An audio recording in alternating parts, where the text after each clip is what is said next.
Oi, eu quero agradecer a você por acompanhar este canal. É muito bom ter a sua companhia a cada quinta-feira.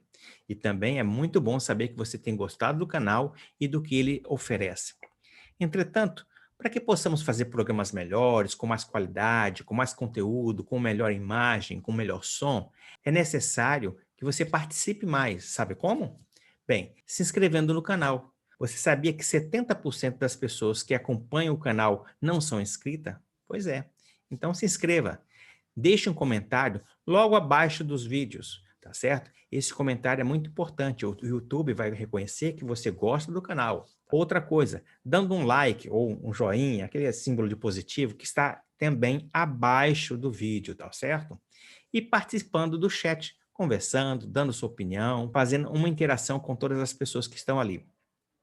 Então, seja um parceiro no crescimento do canal. Compartilhe este vídeo com algum amigo, com algum parente, para que ele também possa ser abençoado. Bem-vindos às Quintas com Péricles Ramos. Aqui é um canal de amigos para amigos, onde vamos refletir questões importantes. Você vai encontrar reflexões, estudos, testemunhos e palestras. Se inscreva e compartilhe nosso programa para que seus amigos possam assistir com você.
Boa noite, tudo bem?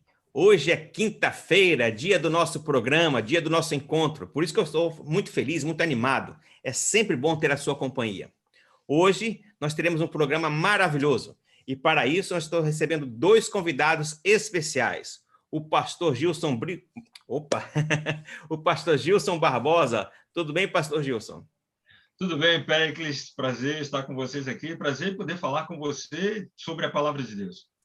Que maravilha. E também o pastor Pablo Flor.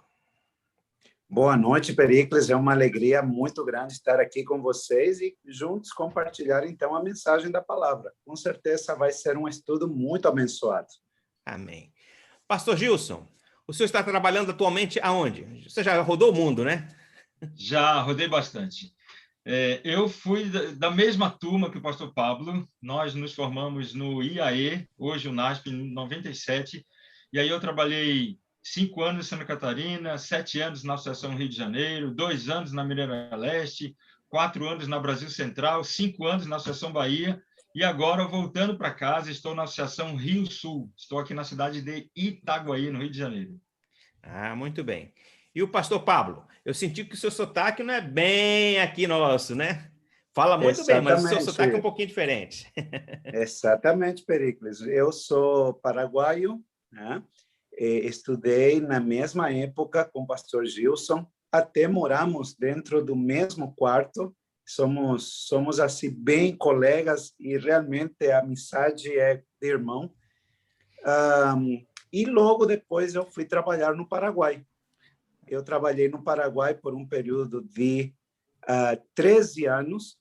Depois trabalhei em outro país parecido na fala, que é Uruguai.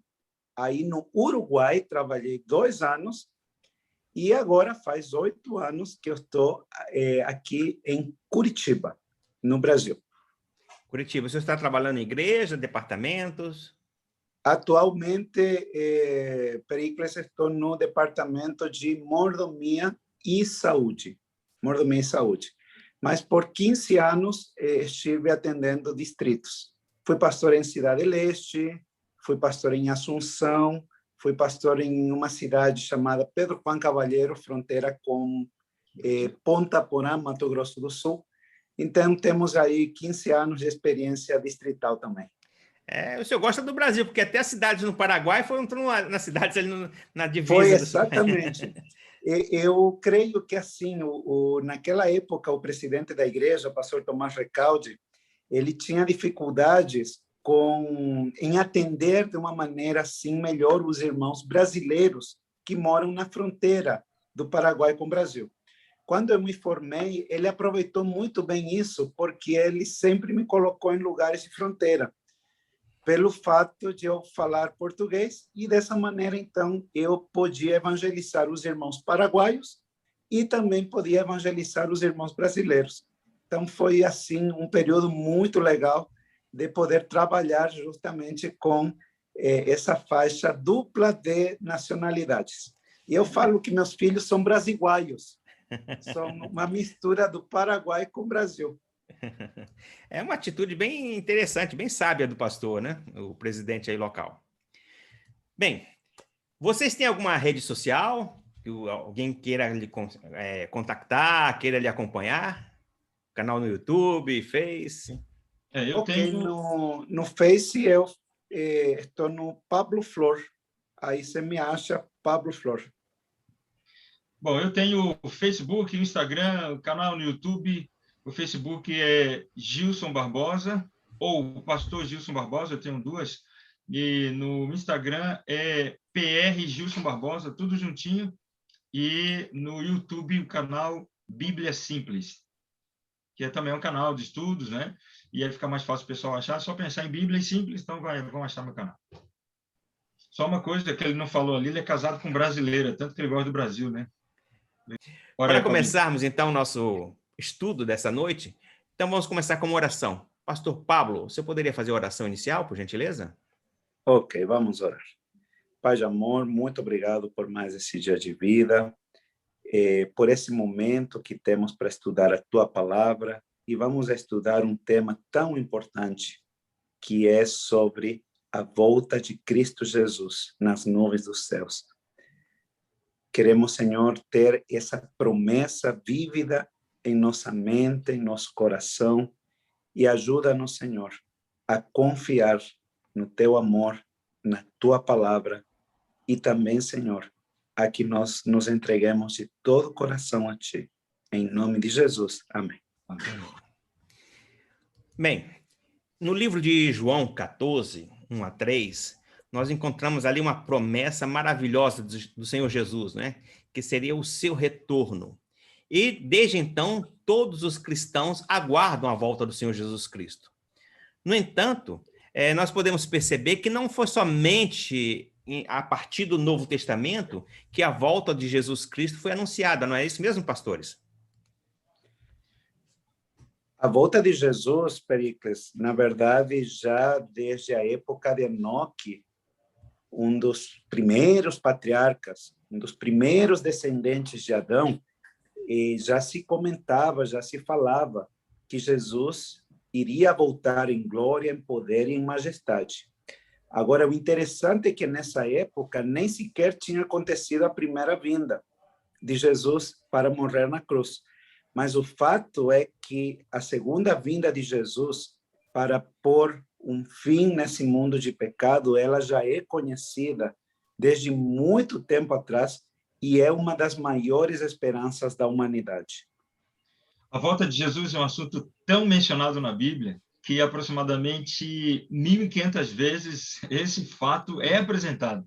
No Novo Testamento, nós temos a menção a esse fato cerca de 300 vezes, e só no Antigo Testamento, mais ou menos 1.200 vezes, a Bíblia menciona a promessa da volta de Jesus. Então, podemos dizer que a volta de Jesus seria um dos pontos centrais da Bíblia, mais importantes da Bíblia. É por isso que é tão citado. Se é tão citado é porque é muito importante, não é mesmo? Sem dúvida, sem dúvida. E nós sabemos que existem visões diferentes a respeito da volta de Jesus, conceitos diferentes, e hoje nós vamos descobrir aqui, de fato, o que a Bíblia fala sobre a volta de Jesus. É verdade. Pastores, me diga uma coisa. Por que essa volta de Jesus é tão importante? Na minha opinião, Pericles, essa volta de Jesus, ela é tão importante porque ela vai, de alguma maneira, vai pôr um ponto final a esse mundo de maldade e de pecado. Logo após a volta de Jesus, vai se iniciar um período chamado como milênio, onde os salvos, os justos, vão estar 1000 anos com Cristo no céu. E após esse período, Deus vai retornar com a Nova Jerusalém a esse planeta para definitivamente acabar com o pecado, a raiz, o mal, os pecadores e com tudo. Mas a gente nota que desde a segunda volta de Cristo, o pecado já não vai ser mais uma coisa que vai atrapalhar esse mundo. É o fim do pecado e, ao mesmo tempo, é o momento que marca a igreja ser levada para estar com Cristo para todo sempre. Não só a igreja cristã, sino os salvos de todas as gerações. Um outro ponto que eu vejo muito importante com relação ao estudo da volta de Jesus, vejam só, como o pastor Pablo falou, começa o pecado dá aquela bagunçada toda na criação de Deus, e aí a necessidade de um Salvador. O que me chama a atenção é que hoje nós temos uma gama muito grande de religiões, uma gama muito grande de igrejas, e o foco de muitas delas não está na volta de Jesus. Quando a gente olha para a história, nós vemos que ali até o ano 1820, nenhuma igreja cristã falava da volta de Jesus. Elas não acreditavam na volta de Jesus. E aqueles que começam a pregar essa verdade redescoberta na palavra de Deus sofrem sanções mesmo dentro dos grupos religiosos. Mas hoje, praticamente todos falam da volta de Jesus. Mas a visão que nós temos, a visão que a Bíblia apresenta para nós da volta de Jesus, ela não é um evento em si propriamente, acontecer e pronto. Não, ela vem para coroar um processo de salvação que começou lá na cruz. Começou com o sacrifício de Cristo. Então, se Jesus não voltasse, o sacrifício de Cristo não teria valor nenhum, porque ele veio para resolver o problema do pecado, mas aí ele tem que voltar, como ele mesmo disse, ele tem que voltar para nos levar para um lugar onde nós não vamos mais sofrer o efeito desse pecado. Então, mantermos a nossa pregação e excluir a volta de Jesus como um ponto central, penso que tornamos a religião uma coisa vazia. Mas existem alguns grupos religiosos que afirmam que Jesus já voltou, né? Inclusive moram nos Estados Unidos, assim, mora bem, né? Mora muito bem. Existem alguns grupos que defendem que a volta de Jesus ela é uma coisa assim meio que sentimental, ou seja, se você já aceitou Jesus, ele já voltou para você. Alguns não acreditam que a volta de Jesus será visível, será física. Outros acreditam ainda que haverá um arrebatamento secreto e Jesus não voltará, como a Bíblia diz. Então, existem muitas teorias, mas a Bíblia apresenta uma única verdade a respeito desse assunto. Bem, já que falou que a Bíblia apresenta essa verdade, e a verdade é uma só, não é? Vamos à Bíblia. O que Jesus, então, ensinou? Será que nós temos alguns ensinos de Jesus falando sobre sua volta, sobre o seu retorno? Como seria? Eu creio, Pericles, que uma das coisas assim mais claras a respeito disso foi no dia que Jesus ascendeu para o céu, depois que ele ressuscitou e que ele foi para o céu para ser nosso intercessor. No livro de Atos, capítulo 1, versículos 9, diz assim, ó: quando Jesus disse essas palavras, ele foi elevado às alturas na vista deles, e uma nuvem o encobriu dos seus olhos. E estando eles com os olhos fitos no céu, enquanto Jesus subia, visivelmente, era um fato visível, não era uma imaginação, não era uma questão espiritual, era um fato visível, segundo a Bíblia. 2 varões vestidos de branco se colocaram ao lado deles. E eles lhes disseram: varões galileus, por que estáis olhando para as alturas? Esse Jesus, que dentre vós foi levado ao céu, virá da mesma maneira como o visteis subir. Então, eu não creio que haja um texto que possa colocar em dúvida esse ensino que foi colocado na Bíblia. Jesus disse, ou pelo menos não foi Jesus, mas os anjos que foram enviados disseram claramente: assim como Jesus subiu e vocês viram que ele foi levado, foi na nuvem, foi tomado, do mesmo jeito ele vai voltar, da mesma maneira como vocês o viram subir. Então, para mim, esse é um dos textos mais claros a respeito de como vai ser a volta de Cristo. E há vários outros textos que falam que na volta de Jesus, a volta de Jesus vai ser visível, não vai ser um evento escondido, não vai ser um evento secreto, não vai ser um evento espiritual, onde algumas pessoas espirituais vão ver e outras carnais não vão ver. A Bíblia diz: todo olho verá.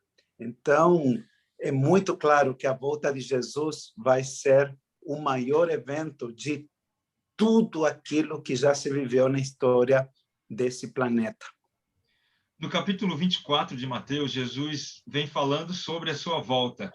Os discípulos começam a perguntar para ele: Senhor, como será? Quando será? E dentre as muitas coisas que Jesus fala, no capítulo 24 de Mateus, no versículo 27, ele diz assim: porquanto, assim como o relâmpago sai do Oriente e se mostra até no Ocidente, assim há de ser a vinda do Filho do Homem. Ou seja, Jesus está dizendo que assim como nós vemos o relâmpago, nós também veremos a volta de Jesus. É bem verdade que o relâmpago ele é bem rápido, mas o que Jesus está querendo dizer é que não com relação à velocidade, mas o alcance. Então, todas as pessoas vão ver. Ele diz: assim será a vinda do Filho do Homem. Depois, lá em Apocalipse, capítulo 1, verso 7, o último livro da Bíblia, João escreve assim: eis que vem com as nuvens e todo olho verá, até aqueles que os transpassaram. E todas as tribos da terra se lamentarão sobre ele, certamente. Amém. Portanto, como disse o pastor Pablo, todas as pessoas verão.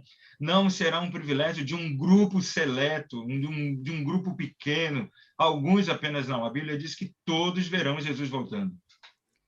Agora, bem, minha função aqui é apertar, extrair o máximo possível de vocês, tá certo? Agora, como assim todo olho verá? Porque se Jesus aparecer para mim aqui no Brasil, como é que ele vai aparecer para os japoneses ao mesmo tempo? Lá do outro lado do mundo.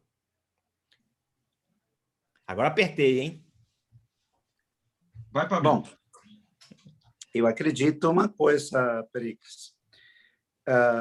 O ser humano ele tem uma questão assim tão simples que hoje você pode falar de maneira assim ser visto em todos os lugares através da TV. Essa é a maneira humana. Através da TV, através das mídias sociais, você pode estar em todos os lugares ao mesmo tempo e ser visto em todos os lugares.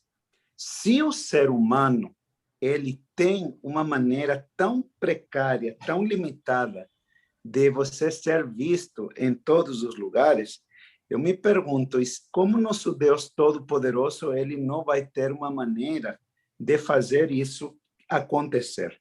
Na Bíblia, nós já temos vários exemplos de coisas incríveis que aconteceram.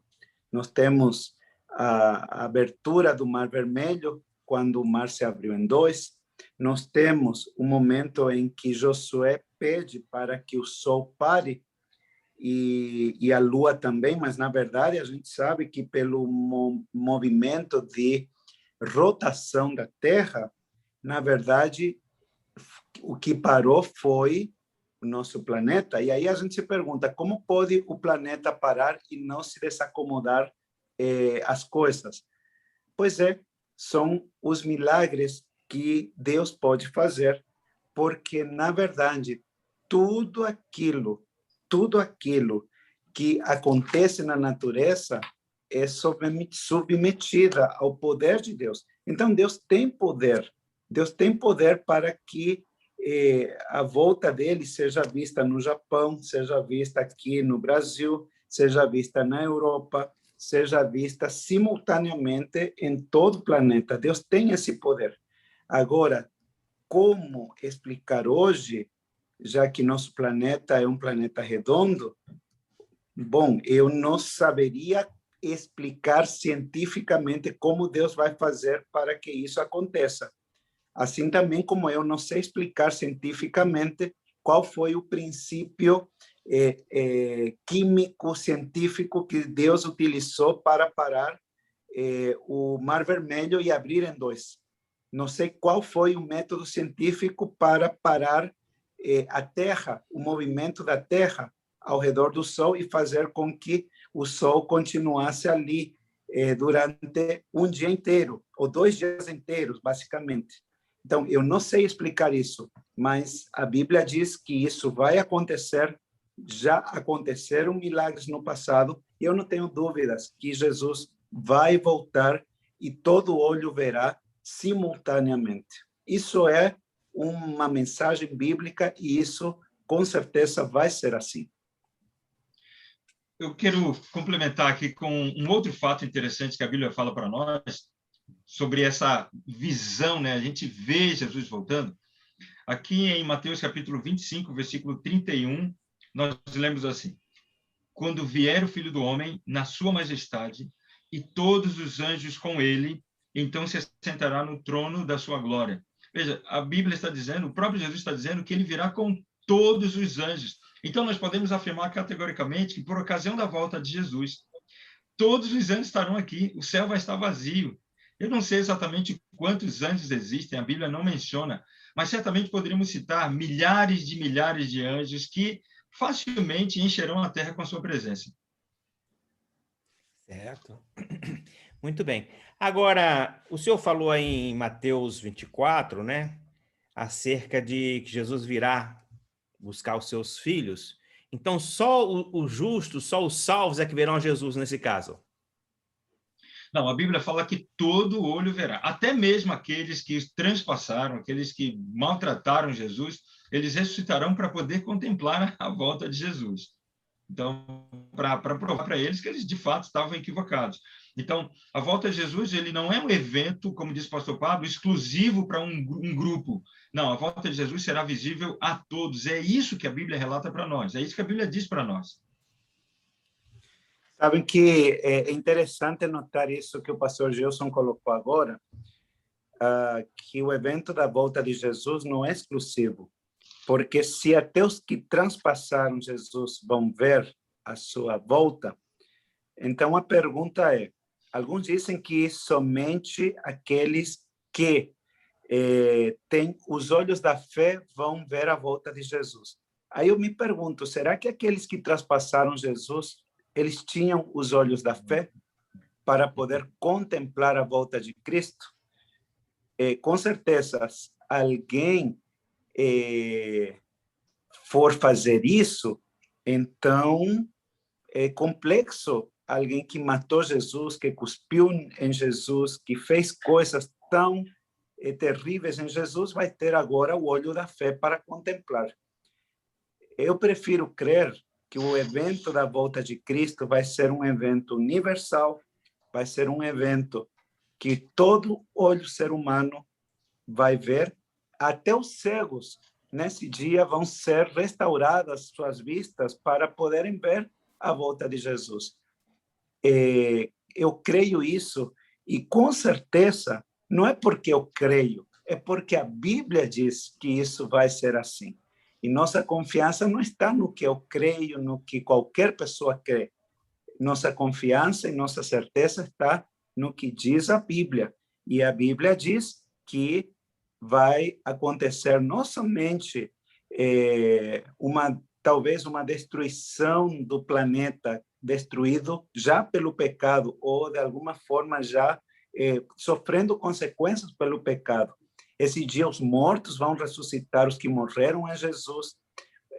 Vai acontecer uma série de coisas incríveis, e não há um evento na história desse mundo que possa, de alguma maneira, dimensionar um pouquinho do que vai ser a volta de Cristo. Mas isso vai acontecer e vai ser universal, e todo olho o verá. O pastor Gilson leu Mateus 24 e no verso 40 e 41 diz assim que estando dois no campo, será levado um e deixado o outro. Estando duas moendo o moinho, será levada uma e deixada a outra. Isso aí não dá um certo base para aquele teoria do arrebatamento? Que vai estar, um será tirado, o avião, o piloto vai se sumir, os carros vão ficar desgovernados porque alguns serão arrebatados? Como será isso aí? De fato, os grupos religiosos que creem no arrebatamento secreto, que, por incrível que pareça, são quase todos os evangélicos acreditam dessa maneira, e usam como base esse texto que não está falando de arrebatamento secreto. A Bíblia fala de um arrebatamento, mas não secreto. Vejam, a teoria do arrebatamento secreto diz que alguns desse grupo seleto, como o pastor Pablo disse, né, esse povo que tem os olhos da fé, eles serão arrebatados assim, de repentemente, né? Eu me lembro que uma vez eu estava dirigindo aqui no Rio, passando ali no túnel Rebouças, e aí tinha um carro na minha frente, um Monza, que estava escrito assim: atenção, esse veículo pode ficar desgovernado porque o piloto pode ser arrebatado. Eu fiquei até de longe, né? Porque de repente o carro podia perder o controle. Mas não é isso que a Bíblia diz para nós. Quando Jesus fala em Mateus capítulo 24, verso 41, que um será levado e o outro será deixado, significa que alguns serão salvos e outros não. Por quê? Porque o objetivo da volta de Jesus é retribuir a cada um segundo suas obras. Nós vemos isso, por exemplo, em Mateus 16, verso 27, quando Jesus diz assim: o Filho do Homem há de vir na glória de seu Pai com seus anjos e vai dar a cada um conforme as suas obras. E aí, essa mesma ideia vai se repetir lá em Apocalipse, capítulo 22, versículo 12, quando João escreve, falando sobre Jesus: eis que venho sem demora, e comigo está a recompensa que tenho para dar a cada um segundo as suas obras. Então, o fato de um ser levado e outro não ser levado não está falando para nós de arrebatamento secreto, está falando que uns serão salvos e outros não serão salvos. Olha como a gente pode forçar o texto, pastor Gilson e Pericles. Sobre esse texto, eu posso dizer que a metade da humanidade vai ser salva e a metade da humanidade vai ser perdida, né? Então, a Bíblia não diz nunca isso. A Bíblia não dá números para dizer quantos vão se salvar, quantos vão se perder, porque o objetivo desse texto é apenas dizer, olha, um vai escolher ser levado, outro não vai ser levado. Um vai ser salvo, outro não vai ser salvo. Mas não está falando aqui de proporções, nem também de arrebatamento. Por outro lado, a teoria do arrebatamento secreto, ele fala a respeito de tirar a igreja da tribulação que vai vir de uma maneira terrível sobre a terra. Mas no livro de Apocalipse, capítulo 6, versículos 14 em diante, ele fala claramente da volta de Jesus, e aí diz que o céu vai se recolher como um pergaminho, as ilhas vão se movimentar do seu lugar, o rei da terra, os reis da terra, os grandes, os comandantes, os ricos, os poderosos, vão clamar dizendo que aos montes e aos rochedos que caiam sobre nós para nos esconder da ira do Cordeiro.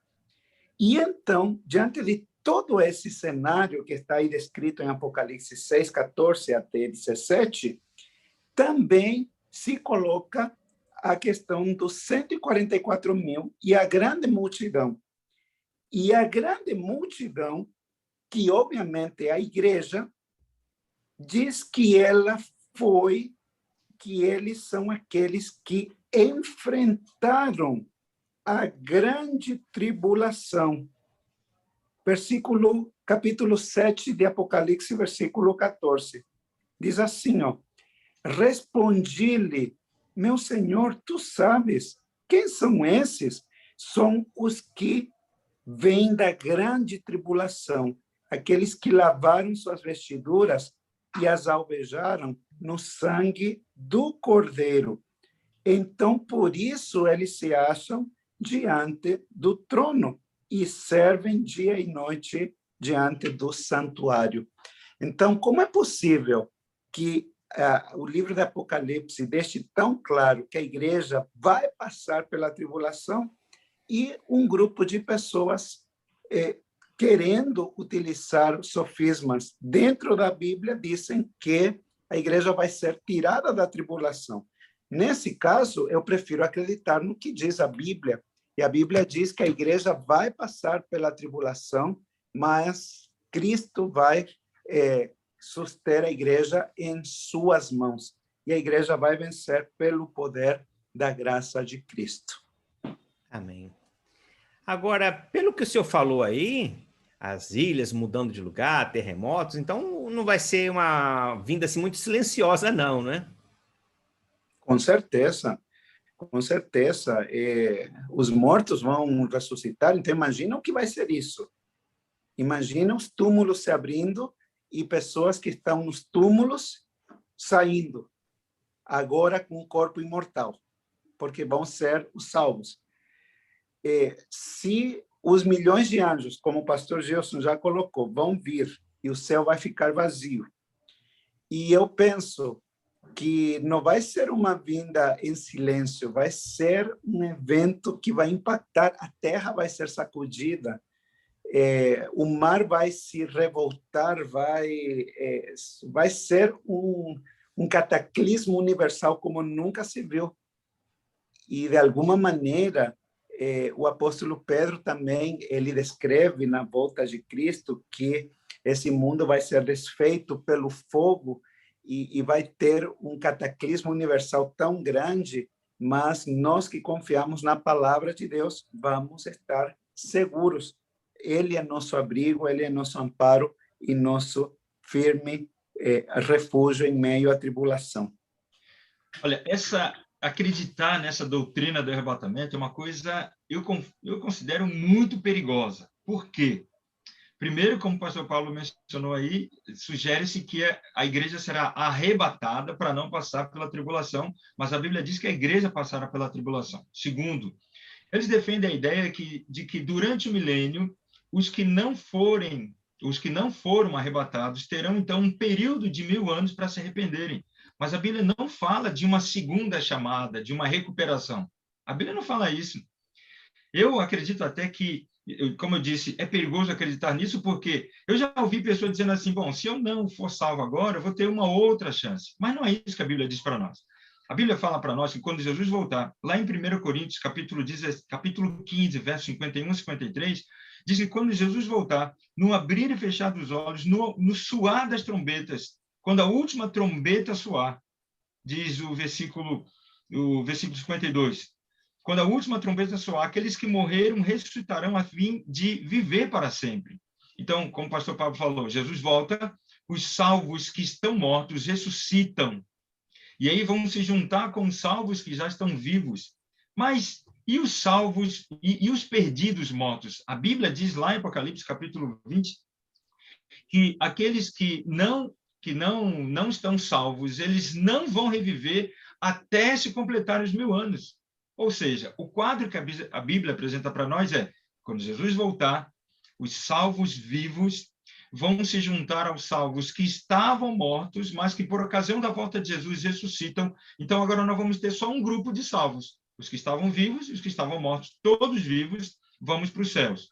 A Bíblia diz então que os perdidos, vamos chamar assim, os perdidos que estão mortos permanecerão mortos. Esses não verão Jesus voltar naquele momento.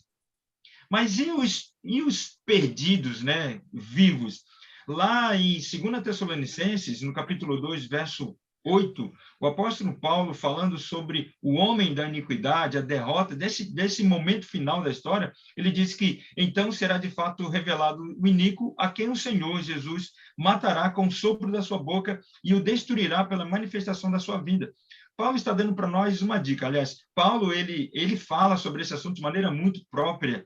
É ele quem diz que os anjos virão com Jesus Cristo, ele que diz que eles tocarão trombetas, ele que diz que todos os anjos estarão ali, eles vão chamar o nosso nome, é ele quem diz que os salvos vão ressuscitar, mas agora ele está dizendo também que os ímpios, os perdidos vivos, eles morrerão por ocasião da volta de Jesus.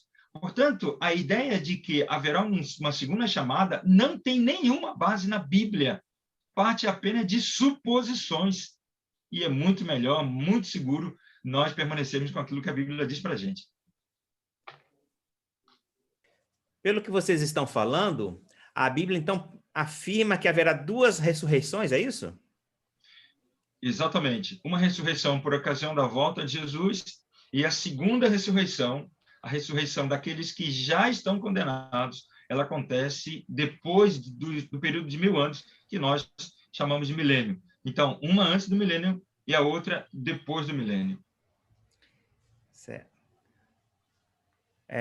Pastor Pablo, essa questão do milênio também é uma questão bíblica? Ou é uma fantasia, ou é uma tradição? Não, essa teoria do milênio, ela está firmemente apresentada no livro de Apocalipse, capítulo 20. Não é uma fantasia humana, não é uma ideia nossa para tentar explicar alguma coisa, até porque todos os grupos religiosos, católicos, evangélicos, têm alguma ideia a respeito do milênio. O que sim, como o pastor Gilson colocou, há muitas ideias diferentes quanto ao milênio. Alguns que creem que vai ter um milênio de paz, há outros que creem que o milênio é apenas um sentido alegórico, não vai ser realmente 1000 anos. Outros creem que durante o milênio o mundo será destruído, né? E não vai ter ninguém aqui na Terra, exceto Satanás e os demônios que vão ser presos aqui. E é essa interpretação que nós temos dentro desse estudo bíblico. Nós 3 que estamos aqui, de alguma maneira, entendemos pela palavra de Deus que durante o milênio ele é posterior à segunda volta de Cristo. Então, o milênio acontece horas depois que Jesus voltou a esse mundo e leva a igreja para a Nova Jerusalém. Começa 1000 anos. Nesse período de 1000 anos, Satanás vai ser acorrentado aqui, nesse planeta. Ele não vai poder sair daqui. Então, vai ser as férias do inimigo. Ele vai ter férias de 1000 anos. Só que ele não vai ir para Cancún, porque lá vai estar destruído. Ele não vai ir para Punta Cana, porque lá vai estar destruído. E ele não vai ter a quem tentar. Ninguém vai estar aqui para ele estar enganando. Então, durante 1000 anos, ele não vai poder fazer aquilo que ele mais gosta, que é enganar as pessoas. Então, vai ser um período onde ele vai ter para pensar. Assim como aquela criança rebelde, a gente coloca lá no cantinho para que pense no erro dela. Bom, Satanás também vai ter seu período para ir no cantinho e pensar em tudo aquilo de mal que ele fez. E depois ele vai ter que pagar com todo o rigor da lei, todo o mal e toda a desgraça e todas as consequências horríveis do pecado. Aquele argumento, Pericles, que tanta gente diz, onde está Deus? Por que esse mundo continua na maldade e no pecado? Pois é, nesse dia, finalmente, vai se pôr fim a tudo. Deus vai colocar fim e o pecado nunca mais se levantará. Essa é uma promessa maravilhosa e nós cremos nisso e amamos o dia em que Cristo vai voltar, porque vai pôr fim a todo esse mundo de desgraça que nos toca viver enquanto estamos aqui. Em Mateus 25, nós encontramos ali a separação dos bodes, carneiro, direita, esquerda, não é? Vocês acreditam, então, que será nesse momento da volta de Cristo? Acontecerão aquelas palavras de Jesus, apartai-vos de mim? Ah, sim. Jesus diz que naquele dia muitos aparecerão dizendo, em teu nome fizemos milagres, em teu nome nós expulsamos demônios e outras coisas mais. Mas o próprio Jesus dirá, apartai-vos de mim, vocês que praticam a iniquidade, ou seja, vocês que pecaram de maneira consciente e permaneceram nesse pecado. Então, o fato das pessoas estarem numa igreja, o fato das pessoas acreditarem em Deus, não é suficiente para que as pessoas sejam salvas. Porque a salvação não está em sermos ou fazermos alguma coisa. A salvação está na graça de Cristo. E aí, nós precisamos entender que a graça de Cristo ela só consegue alcançar aqueles que aceitam, aqueles que se submetem, e não aqueles que impõem suas próprias vontades. Quando nós olhamos para a doutrina da volta de Jesus, nós vemos um Deus dizendo tudo o que nós devemos fazer, até onde devemos ir, o quanto devemos entregar, a fim de estarmos em suas mãos para podermos receber sua graça. Então, muitos vão dizer, fizemos isso, fizemos aquilo, falamos em línguas, fizemos profecias, nós fizemos revelações, mas Jesus vai olhar para eles e dizer, para mim, palavras muito duras, né? Apartai-vos de mim, eu não conheço vocês. E eu acho que isso vai ser muito duro, né? É verdade. É uma palavras assim que ninguém gostaria de ouvir, não é verdade? Isso mesmo. Bem, então nós podemos perceber que a volta de Jesus vai iniciar uma nova era, né? O fim do pecado, o fim das consequências do pecado, a morte, sofrimento, dor, e nós começaremos uma nova vida com o Senhor Jesus Cristo. Eu gostaria de que vocês lessem aí para mim. Eu vou pedir até o pastor Pablo, que tem esse sotaque castelhano, né? Fica mais bonito, que pudesse ler para nós um dos versos que eu acho mais lindos da Bíblia, que se encontra em 1 Tessalonicenses 4, versos 16, 17 e 18. 1 Tessalonicenses 4, 16, 17 e 18. Ok. Porquanto o Senhor mesmo, dada a sua palavra de ordem, ouvida a voz de arcanjo e ressoada a trombeta de Deus, descerá dos céus e os mortos em Cristo ressuscitarão primeiro.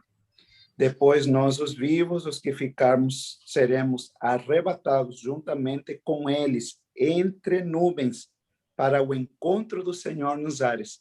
E assim estaremos para sempre com o Senhor. Consolai-vos, pois, uns com os outros com essas palavras.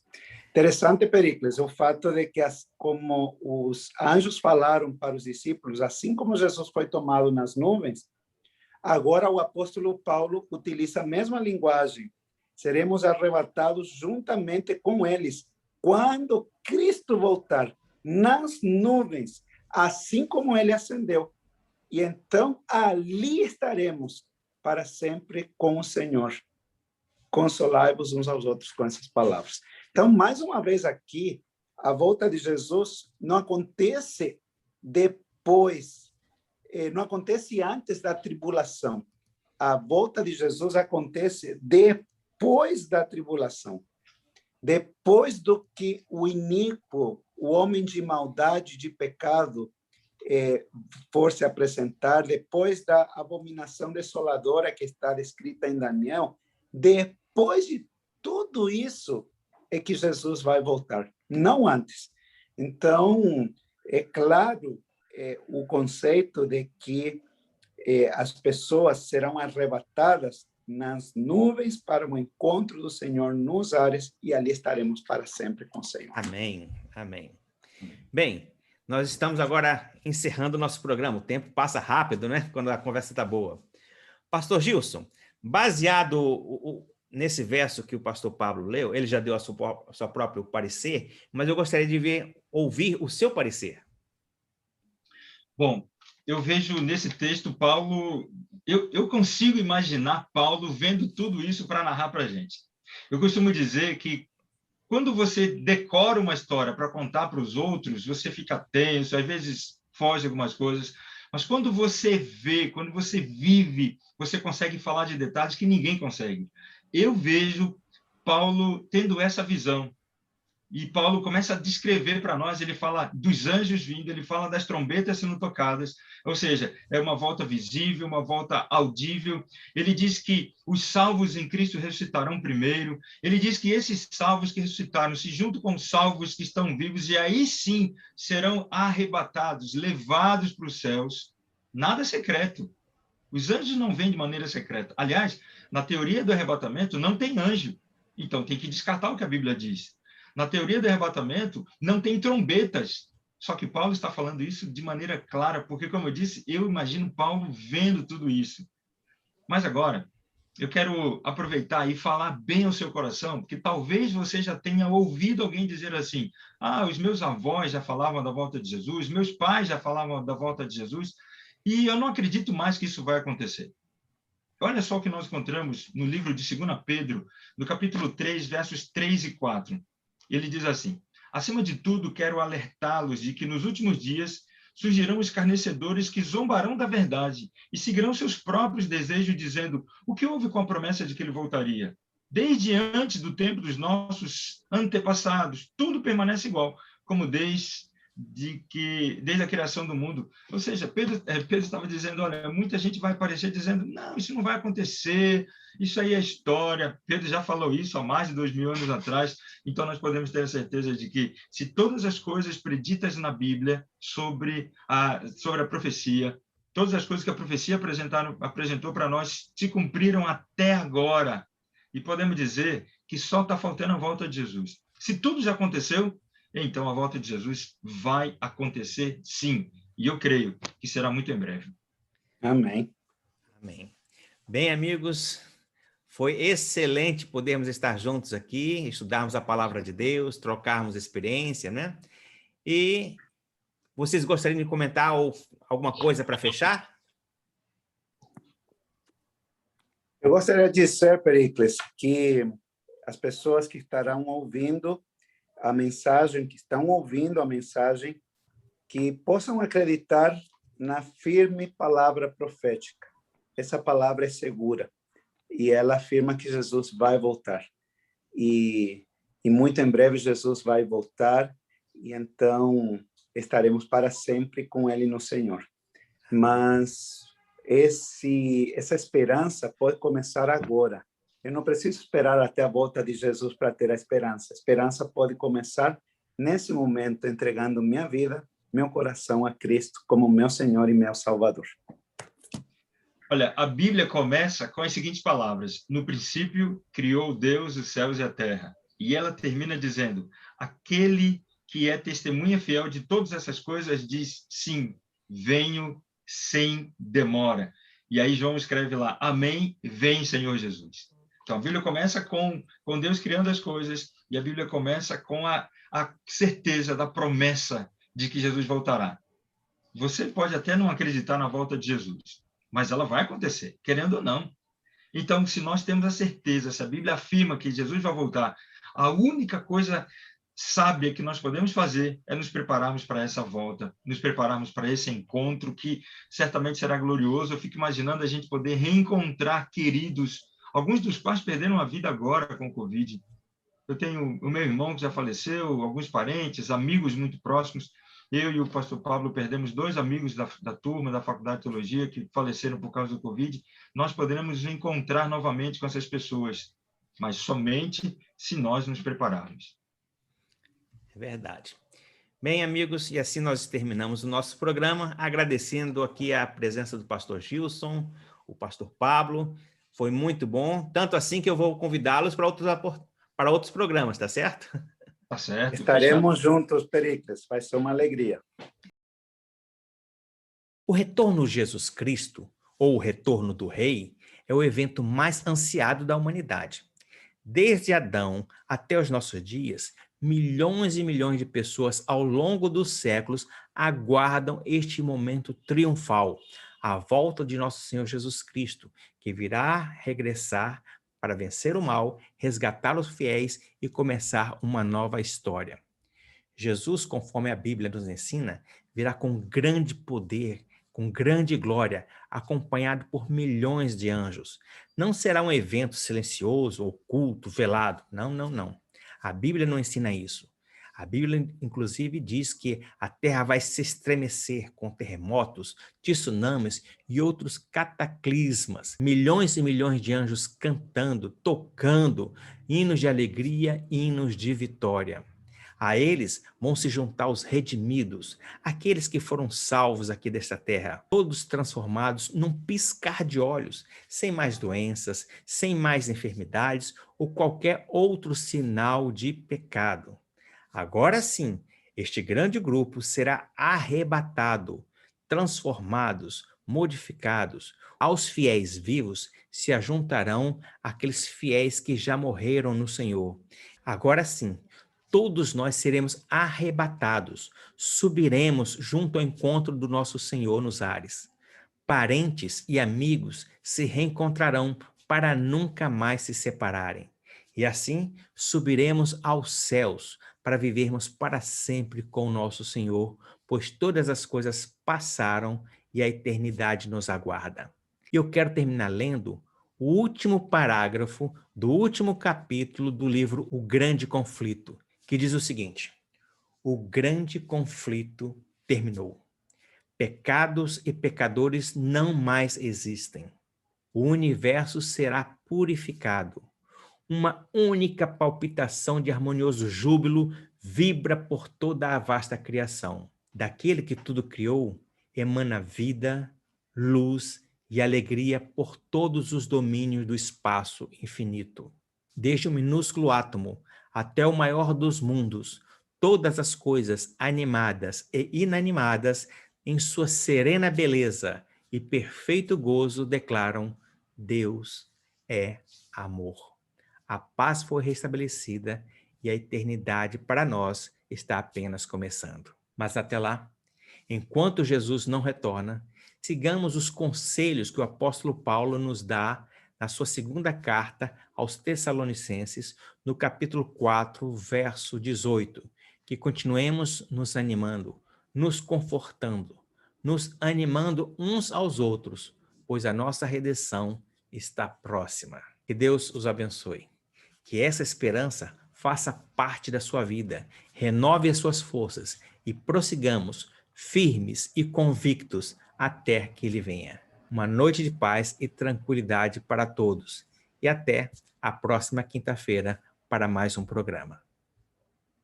Nós vamos terminar com uma oração. Por favor, pastor. Eu vou orar com vocês. Vamos orar? Onde você estiver, feche seus olhos. Vamos falar com Deus. Grandioso Deus, Pai, como é bom tirar tempo para estudarmos a Tua Palavra. Nós podemos ouvir a Tua voz falando ao nosso coração. De maneira especial, hoje, nós estudamos sobre a maior promessa que existe em Tua Palavra, a promessa da volta de Jesus. E com ela, nós poderemos rever queridos que já nos deixaram, que dormem no pó da terra. Nós teremos a certeza de que a morte jamais existirá. E então o Senhor nos levará para um lugar que não haverá mais morte, pranto, dor, separação. Ou seja, a Tua Palavra diz que nós seremos felizes para sempre. Talvez nós nem tenhamos ideia do que significa isso. Porque nesse mundo de pecado nós sofremos tanto, nós vemos tantas atrocidades acontecendo, mas Jesus está dizendo para nós que tudo isso vai acabar, tudo isso vai passar. A solução para os nossos problemas não está numa vacina, ou num plano econômico do governo, ou qualquer outra coisa. A solução para todos os nossos problemas está em confiarmos em Tua Palavra, porque Jesus está preparando um lugar melhor para nós. Que o Senhor abençoe a cada um de nós, que a tua graça alcance nossa família e que a paz que nós tanto almejamos comece a fazer parte da nossa realidade. Nós pedimos em nome de Jesus. Amém, Senhor. Amém. Amém.